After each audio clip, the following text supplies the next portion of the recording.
Is your baby a newborn or is it already a year? Yeah. And so we have these groups where all the moms go through the same phase. It's not just about that. Sometimes it's just about fun. We had this one, we have a French lady in our network. Randomly, she's from France and she just said, oh, I'd love to host a crab meeting at my house and let's do crabs for everyone. Never even thought about it. I just walked out of the house at 1 week old and I would sit down in a restaurant and nurse and cover up a little bit, but nobody really cares. Welcome to the Westbound podcast. My name is Matthias Oertzen, founder and managing director of the Oertzen Group. Each month, we bring you international business leaders to share their personal and professional journey in North America. Thank you for spending time with us. Now, let's get to it.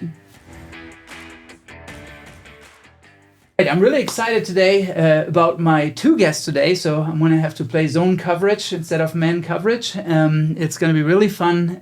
Today I'll be talking to Martina Stellmaszek and Juliana Caspari.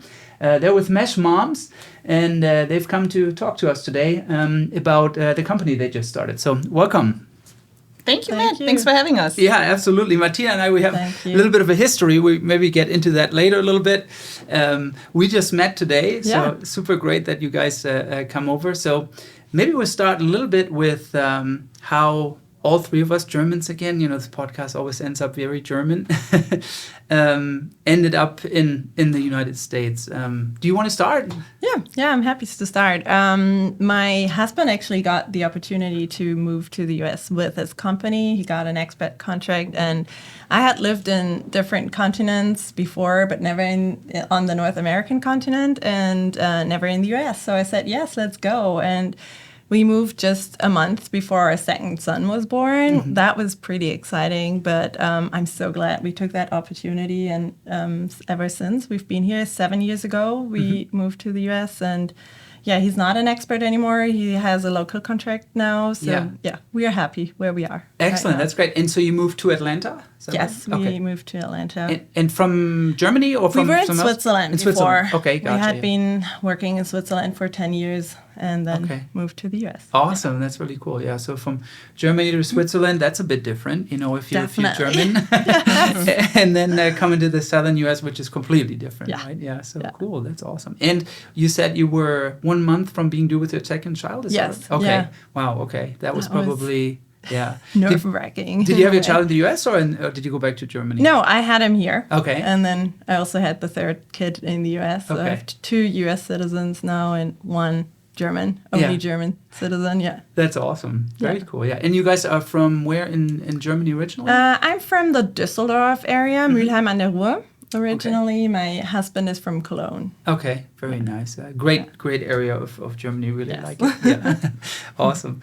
And Martina, tell us about you a little bit. Yeah, my first U.S. experience was a high school exchange student, actually. I did not know that. No? Okay, Okay, see, you always learn something new. Yeah. I wanted to go to Canada and ended up in Kansas. So guess it starts similar, but still very different. In Germany, they both start with a K. Here they don't.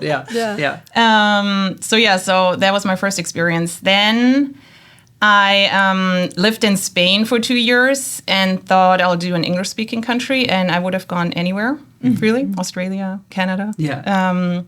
But I got a job with the German-American Chamber of Commerce in Atlanta, so I ended up in Atlanta. Again, pure coincidence, and not that I wanted to, specifically come to the U.S., that's also how we all end up in Atlanta. I don't know anybody who's purposefully come to Atlanta. We all just kind of end up here. I think I even had to kind of look it up where it even was. It's still that way. Like many of our clients that we meet with, are, they go through their site selection tours, in the United States, and then it's like, oh, Atlanta is like then they remember the Olympics. Like, what was that? Oh, 96. Yeah, 96. Yeah, I remember those two. Yeah. So I came in 2004 to Atlanta, and now I'm a dual citizen, and all kids were born here and are dual citizens. And that's awesome. Yeah, and that's how we met. That's right. Yeah, at the Chamber of Commerce. Almost 20 years ago. Yeah, 2000. It was for 2004 or 5, maybe 5. Yeah, I think 6 I started at the Chamber. 6, okay. As an intern, I believe, part-time intern. I mean, it doesn't get more temporary than that. But I think we spent 18 months together, and that was, we're friends to this day, so it's pretty cool. Yeah, that's right. Really awesome, So you live in Atlanta now, or you are currently, where do you live at the moment? I am currently on the West Coast. I was here in Atlanta for the longest time, and during the pandemic, we then temporarily moved out to the West Coast. Still there, but kind of trying to relocate to the East Coast. Back to the East Coast. Okay, gotcha. Yeah. So that's a big difference too. West Coast and East Coast. That's right. Yeah, interesting. Yeah, and so I'm really interested to learn about. So what really caught my attention is. Obviously we're in touch, and then I see there's Martina Stellmaszek and with her partner, they started a company that's called Mesh Moms. And so I'm a father of 3 children, myself biological, and then I'm in a second marriage, so there's really 5 children in our household. And I saw Mesh Moms, and it's a networking group for moms, and you're a founder now, so both of you. And I thought that was very interesting. And I found it particularly interesting because with this podcast and, in communication or in conversations with our clients, we try to serve our clients in any way we can. And many of them have expats on the leadership level, but also on all kinds of levels within their employees. And often there's a situation where, a spouse is brought and children are in play, and it's hard to find connection. It's really difficult to, tune into. And I know of many examples where a how do you say this, expatriateship, or a period of being an expat, was cut short because the spouse just couldn't find, it's already, we all know how difficult it is coming to the United States. It's very different culture. How do you get plugged in? So I think this is where your company is filling such a big need, and I'm really interested to hear about it. So either one of you, tell us a little bit about your company. So 3 of my kids, I have 4 kids. 3 of my kids were born in Atlanta, and then the 4th child was born when we were out in California. And here in Atlanta, I still have, friends with kids, but a lot of them always in different life stages. And I think especially when you have younger children, it makes a big difference if your kid is a newborn or 2 or 6 or 10. So I never really had a mom network. And then out there in California, I joined a mom's group because they're very common on the West Coast. How do you find it? I think that was recommended to me, but it's very well known. I mean, there's there's one in San Francisco that has 3,500 members. We live a little bit north in Marin, 1,500 members in the mom's group I'm in Marin. Yeah. And I met just so many amazing women, people, and so many friendships. I think I now have more friends out there, and I haven't even lived there for that long, just through this network. And what's also so amazing is that it's really people I probably otherwise would not have met. So one of my best friends now there, she's an FBI agent. Where do you meet an FBI agent? I don't know. Yeah. Another one. Other than that, in a mom group, I guess. Yeah. The other one is a psychologist at a school. The other one is a principal. The other, it's like all different lives. So cool. So this is also what made it so interesting, and you're not in your own little circle where we always meet the same kind of people, but it's really from all different professions and boxes of life, everything. So that was the experience I had there, and really this personal connection. I really, especially in the beginning when my daughter was born, I could have done something every day. I could have gone on a stroller walk or a hike or coffee date. And then Juliana and I met, I think we met before you even moved. You were here for a business event, and then we met at this business event, and we kind of stayed in touch. And then I called her and just told her, this is something we have to do in Atlanta. There's nothing like it. Yeah. And moms need a network, and moms need to have mom friends, and this is how it started. Yeah, and I think when Martina called me, it was just everything I had experienced. You were just mentioning it. As I said, I came here a month before my son was born. I had a well-established network of mom friends in Switzerland, and I was pretty much out with my little one every day. But then we moved, and suddenly I became a stay-at-home mom with 2 little ones without any friends, and I didn't know where to start. I actually did Google mom club, moms groups, but there was nothing that showed up. And I did feel very isolated at the beginning of my time in the US and time at home, and pretty much the only friend was Martina probably at that time. Yeah, and which was on the other coast at the time, or you were no, I was here. That was here, but still, I mean, it's more in person. Yeah, sure. So I loved the idea, like right from the beginning when she called me, I said, okay, let's do it, because I know how isolation feels. I know how lonely motherhood can be, especially when you're a stay-at-home mom or at any times. And that's how we started. Yeah, that's so awesome. I mean,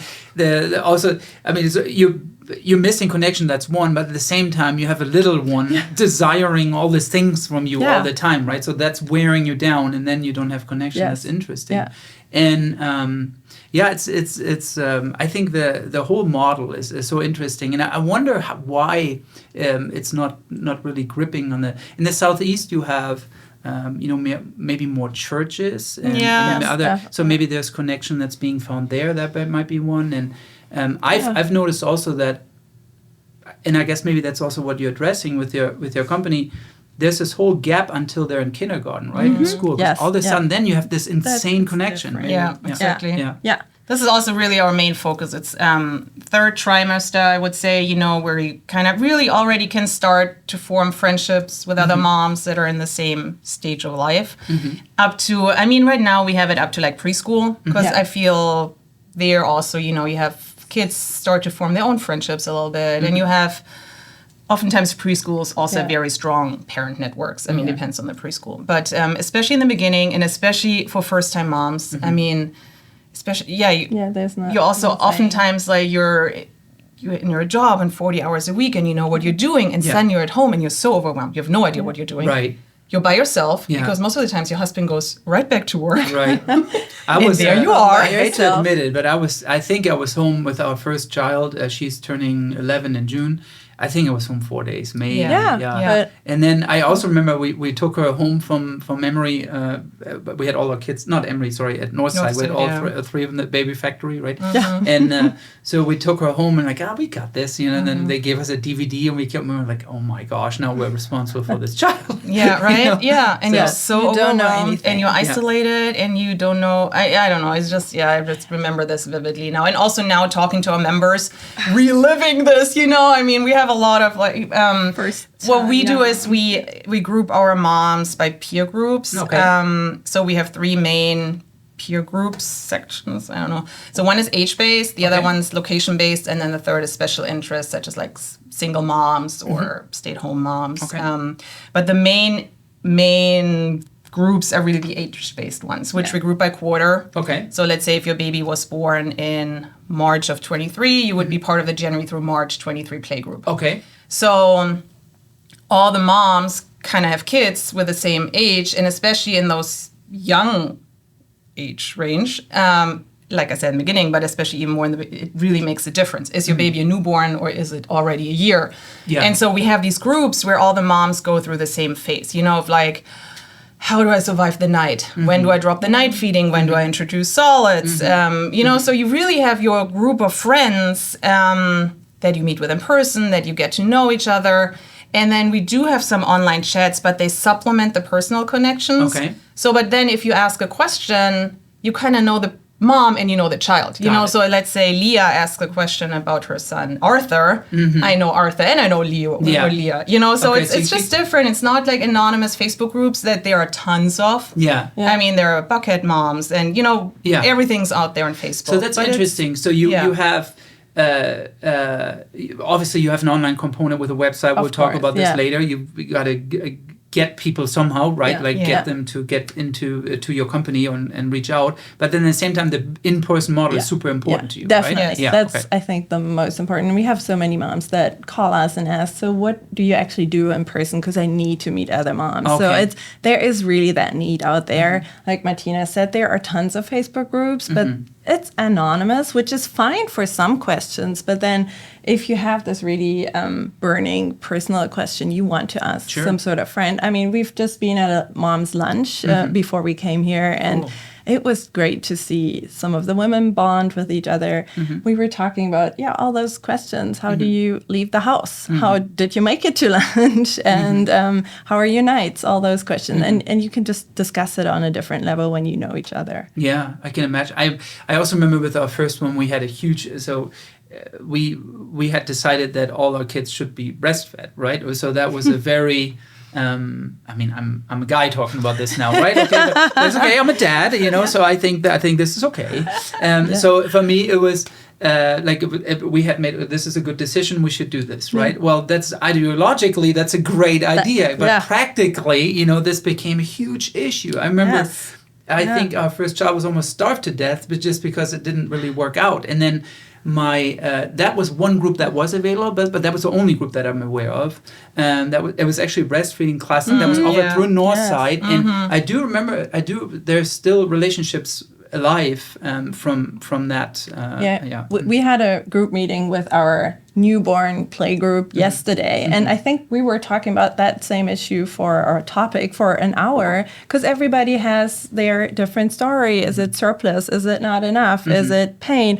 And the beauty of our network is we not only have the members, but we have some great experts. We have this actually 2 lactation specialists that work with us, and we offer some lunch and learn virtual events, but we also try to connect those experts with moms that have those pending questions. So if you really feel the need to have your personal sleep consultant come to your house or talk to you, then you can contact them via our platform, and our members get some discount for the services. So we also have the expert network around our member that's platform. incredible.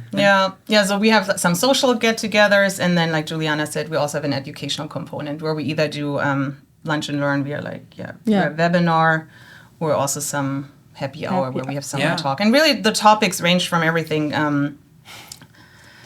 pelvic floor, baby yoga, maternal identity, and how you it's fix-it family. Like, how do you deal with your external network, with your partner, but also with maybe in-laws or that's an interesting that one. give great advice without being asked. I mean, you can spin this. And I can imagine that, like, as conversations go on, other stuff comes up. It's like, oh, well, this is a hot topic right now. We should probably address this in our lunch and learn. So, and sometimes it's not just about that. Sometimes it's just about fun. We had this one. We have a French lady in our network. Randomly, she's from France, and she just said, "Oh, I'd love to host a crab meeting at my house, and let's do crabs for everyone."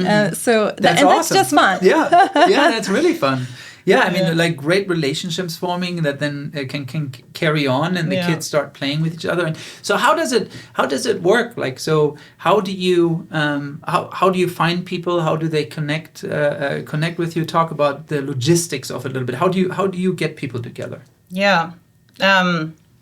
First, they have to find out about us. So this is the. I always joke because I call Juliana our vacuum cleaner salesperson. She pretty much for a while now. You drove all over Atlanta. That's awesome. OBGYNs and pediatricians and hospitals, and just leaving flyers and talking to the staff. I mean, I hate this term founder. I don't know about you guys, but I think I actually have it in my LinkedIn title, but I hate it. I don't know why. I don't like Gründer. I don't like founder. I'm just a guy trying to build a company, And but I really admire this, because this is what it takes. It does. It's just like, I always tell my wife, I'm going to do the day I die, I'm going to do one last sales call. Because that's who I am. I'm built. That's what I do. I call people and I see if they need our services. And that's what it takes to be successful. I think what it really takes is people need to see you several times, so you get the credibility out there. So we started very early on. We started with our social media presence, trying to get the word out there, and maybe that people just see it once, but they are not interested, but then hopefully they see it again. Then I started delivering those flyers all over the place, or just talk to random pregnant women on the street and give them my flyer. And then the third thing is, we have started advertising in some of the parent magazines, and we're fortunate enough to have great connections and be invited to some interviews and things like that. So hopefully by the 10th time that they see us, they may have heard about us from their friends, and then they hopefully sign up. Yeah, so hopefully, we'll always do some marketing, but it really, I feel like for a network, at some point, a lot is word of mouth. And so it just takes the first couple of hundred, hopefully. It's getting the ball up the hill and eventually rolls down the other way. Yeah, exactly. I mean, what you really want to achieve is that the mom that is not part of MASH Moms yet feels like she's left out if she doesn't become a member. Sure. So that's, I mean, word of mouth is the thing we want to achieve. We have a referral program for our members. They get rewarded if they bring us new members, and that has worked really well so far. I think this organic growth from within is just the best that we can achieve at some point. And we're trying to work with professionals too, like pelvic floor therapists. And so they recommend you therapists. That's cool. I mean, if you can ask the practical questions, and then, but that doesn't. You may get that answer, but that still doesn't replace the emotional connection you might want, with sharing with someone. And I'm sure it turns into much, much more, where someone just talks about all kinds of other stuff. So, okay, great. So what the customer journey, right? You've done a really good job, pounding on enough doors where people are going to your website. You have a great website. I think it looks nice. People can sign up there. Then they're assigned to a geographical area or to a certain group, or how does it work?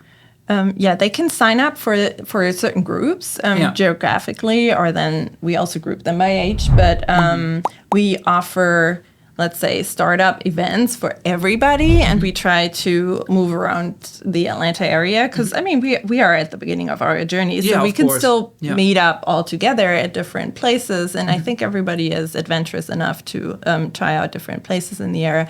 And then once they are in those groups, they meet up in their age-based groups or at the all-member events. So it's very flexible, and I think each member can make however much they want to make out of it.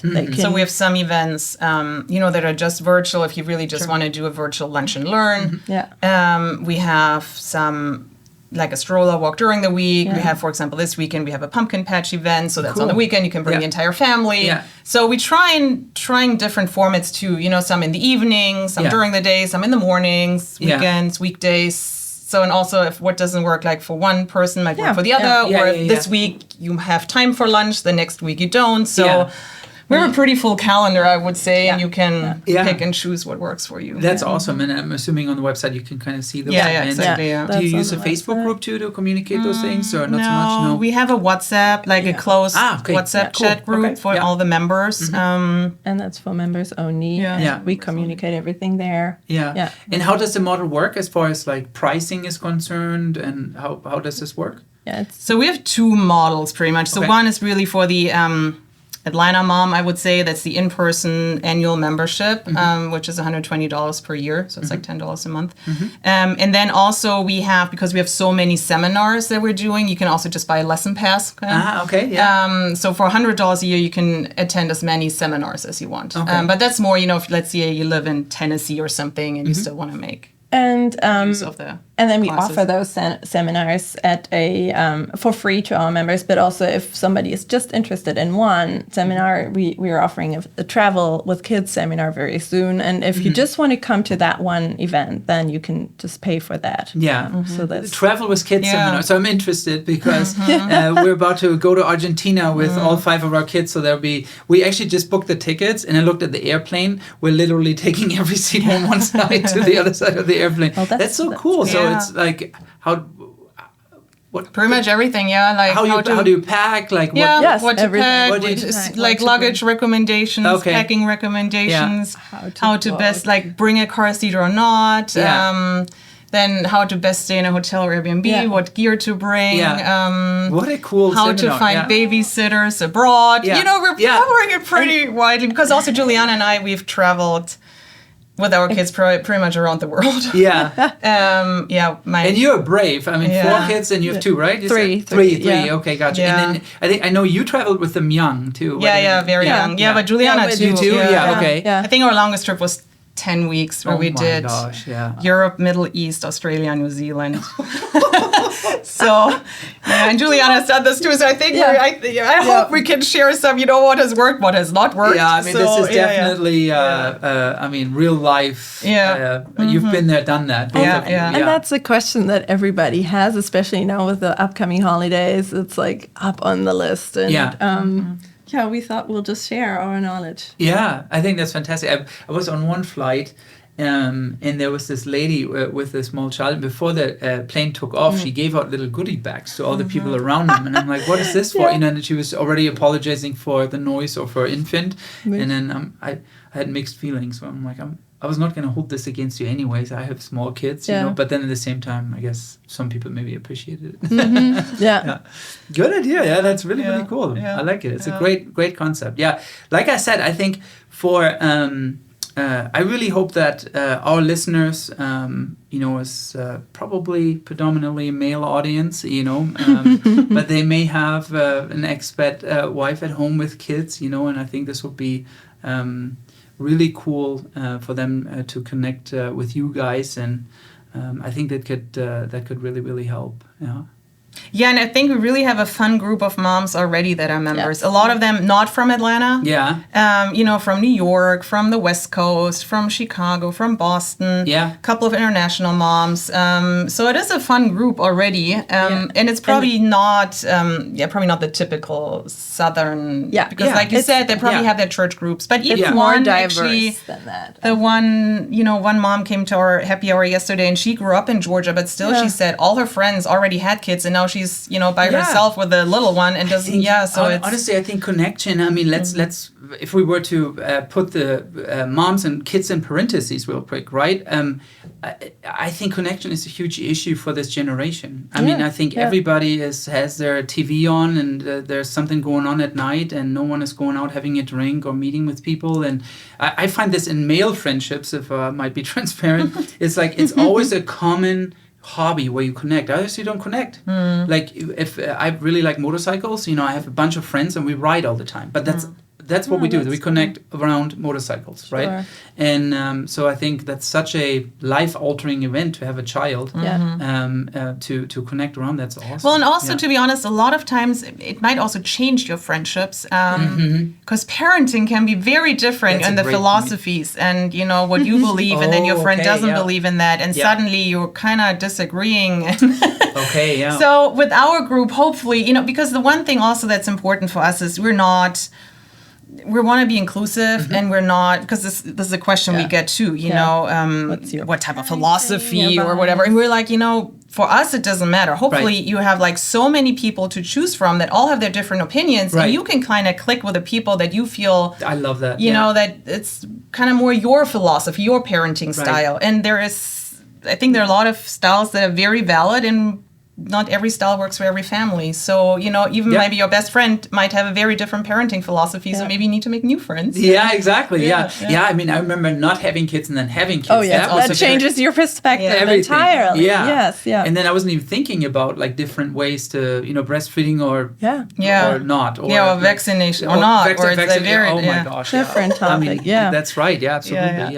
No, I think so far it's really a mirror of the whole society, and it's very diverse already, although we are at the beginning, and it's the conversation is very respectful, and I think, and very diverse, and that's the great thing that everybody gets out of it. I think you should keep it like that by design. Oh yeah, It's good for society. I mean, honestly, it's like you're making life the world a better place.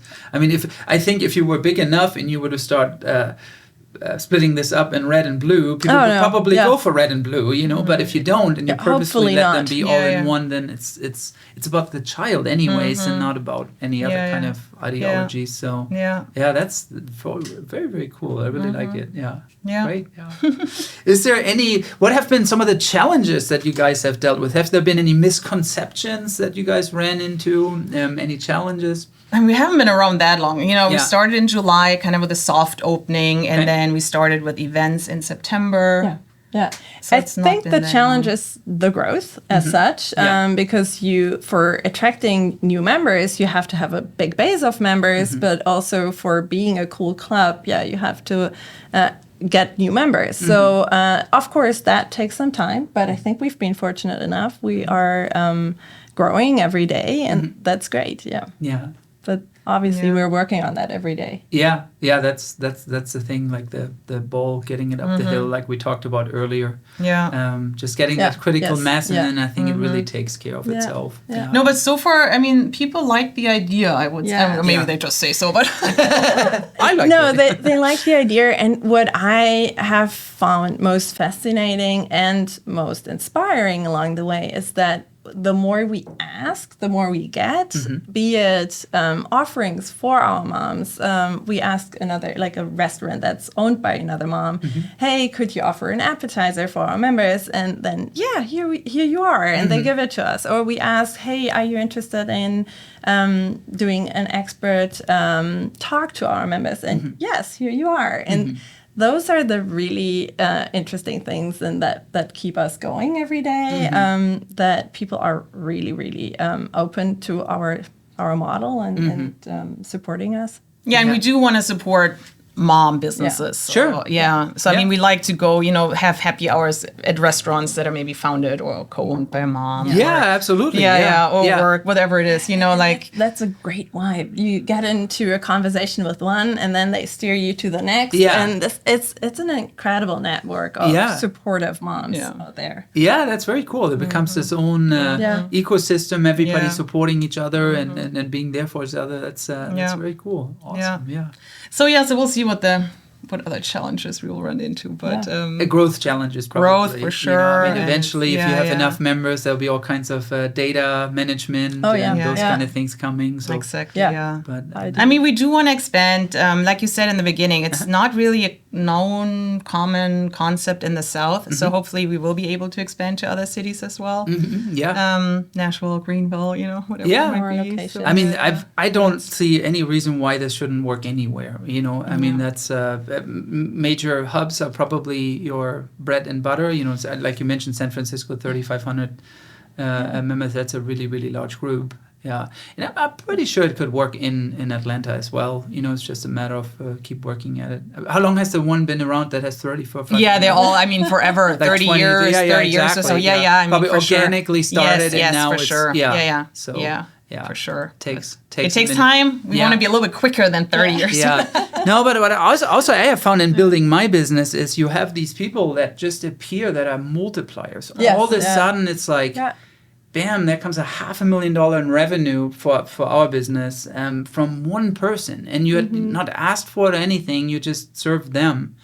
And so I'm a really big believer in that. And that's why I think this model is so cool, too, is, whether it be traveling with kids, right, or if it's any other kind of subject you guys talk about, if you serve people, they'll turn around and serve your business. I think it just multiplies and multiplies and multiplies. Yeah. But one thing I'd be very interested in, so you were a mom in Europe. Yeah. And you were a mom here as well. Yeah. So tell us a little bit about that. How has that been different to be a mom?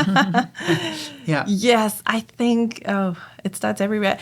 Well, first of all, you get maternity leave that's forever. Yeah, that's true. Switzerland offers around 4 months. Officially, my company added 2 more months. And then I took some unpaid leave, so I had 9 months at home, and that gave me some peace of mind, I think. That was very nice.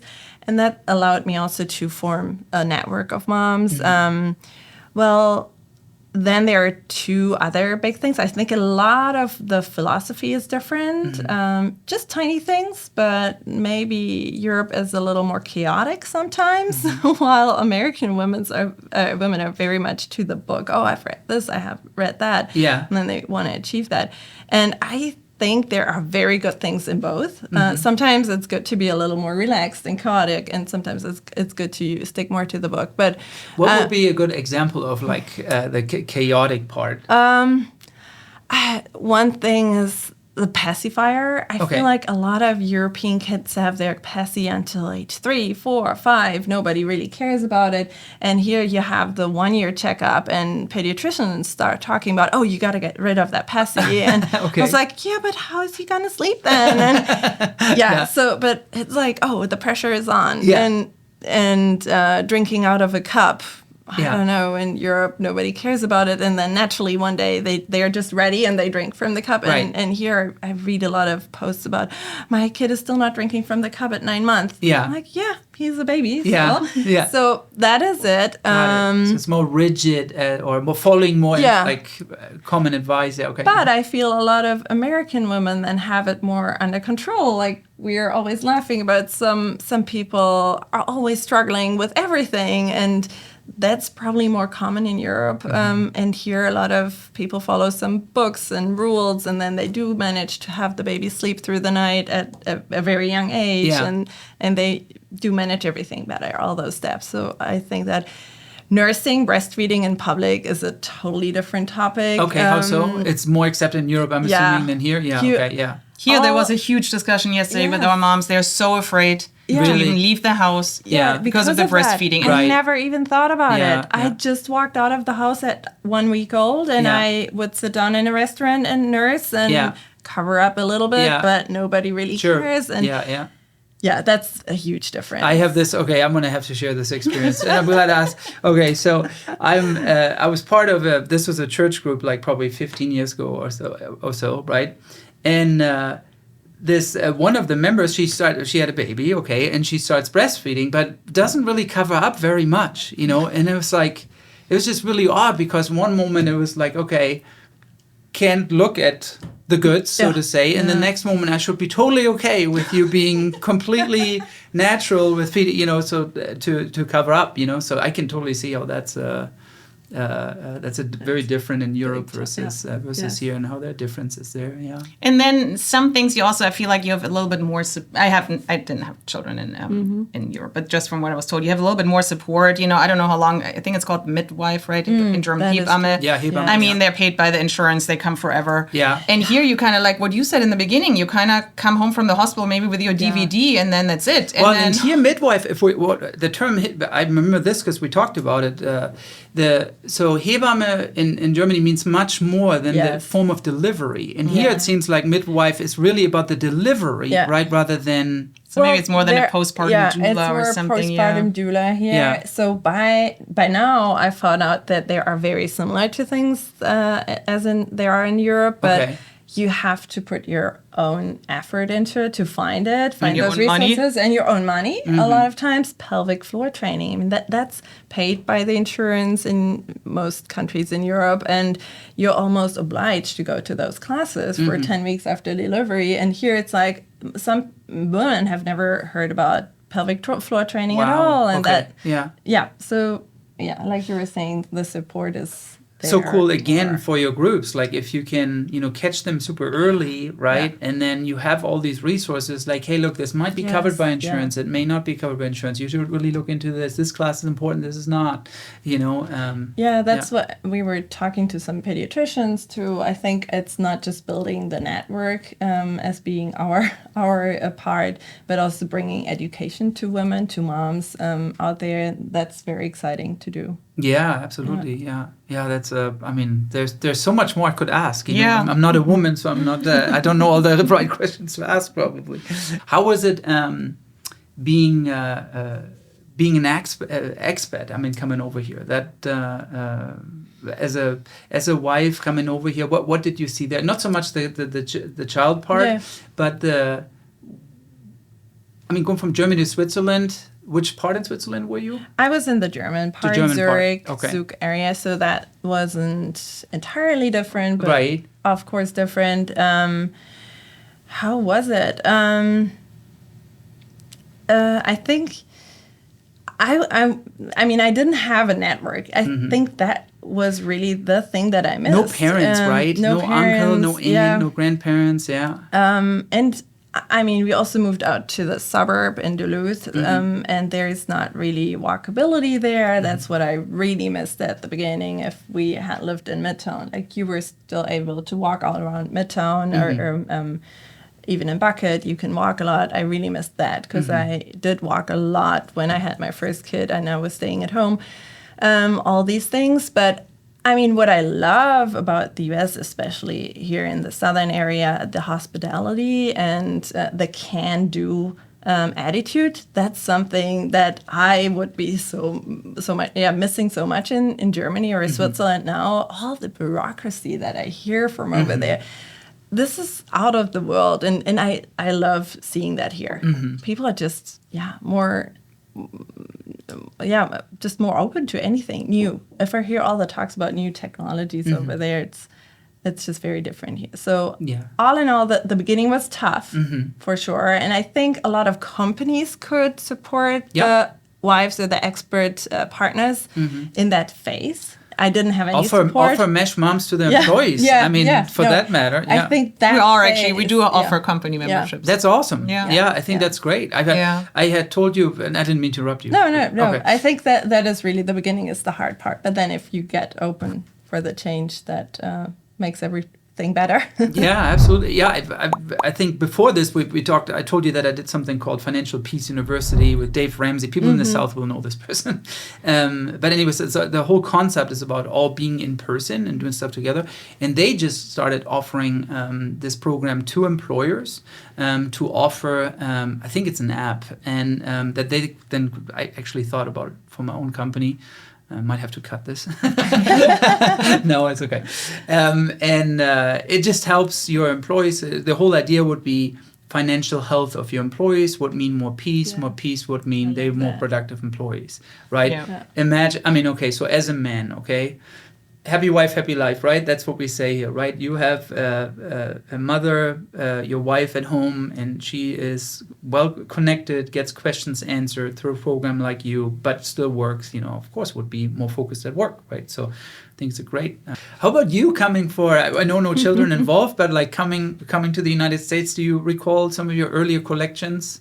For me, Spain, really from Spain, which was very different. It took me a while to get used to, in Spain, to get used to having dinner at 10 p.m. and then not going out until 2 a.m. and not coming home. And then I came here, and I don't even know if these clubs are all around still, right in Midtown, but things just closed at 2 a.m. I'm like, what now? No, but it was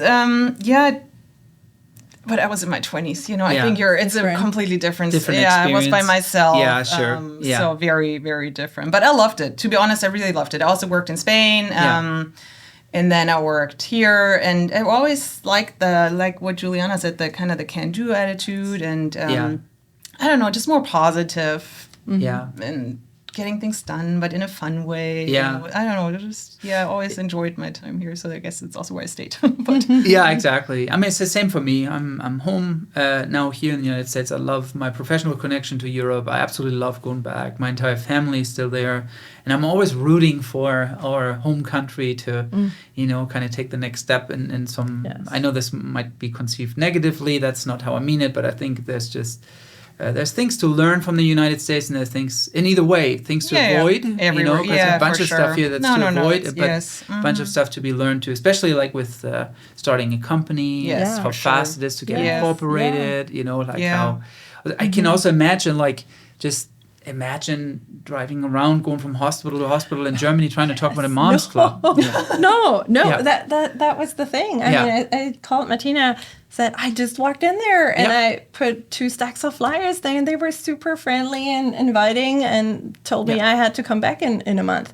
No, that would never happen. They would have to approve it through several layers and then back, and no. And the funny thing is they're all HEPA regulated, all this kind of stuff, but the people still that sounds great, looks like a good resource. I remember I had my first sales job in the United States. I actually went, you talked about Klinkenputzen or cold calling earlier, and that's, I actually did that, and it really changed my mind about the US. I couldn't believe it, because I had all this, oh man, should I really go in there? This is going to be odd. I feel so weird doing this, and then people were so friendly on the other side. I'm like, this would never, someone in Germany is doing this, is making a killing, so they're going to correct me. But I think across the board, that's not working in Germany. So it's just a different culture, absolutely different culture. But, one more time. So your website is meshmoms.com. Meshmoms.com. Okay, awesome. And that would be the best way to get in contact. There's a contact form that can be filled out. Yes. Awesome. Contact Everything's form on there. Sign up. Send us an email. Yeah, awesome. And then people respond. That's great. And you personally have social media presences that they could, or do you have a Mesh Moms? We have a Mesh Moms presence, Instagram and Facebook and LinkedIn. We have a business page on LinkedIn too. Yeah. Awesome. We'll have that in the show notes for everybody to see so they can click on. I encourage everybody, again, for our listeners, if you have someone at home that's expecting, the earlier the better, to reach out to. Or even friends, we will offer a gift membership. So if you have somebody in your a group of friends and you want to give them something nice for delivery or something, they can purchase a membership in our club for somebody else. I love it. And this is going to be great because it's going to drop in November, so it's just in time for Christmas. And, I'm sure you guys take, bundle orders as well, and then you can hand it out to all your family members. So this is really great. Yeah. Hey, thanks so much. I really enjoyed this. This was a lot of fun. Thank you very much for coming. Thank you, Matt. Thanks for having us. Thanks.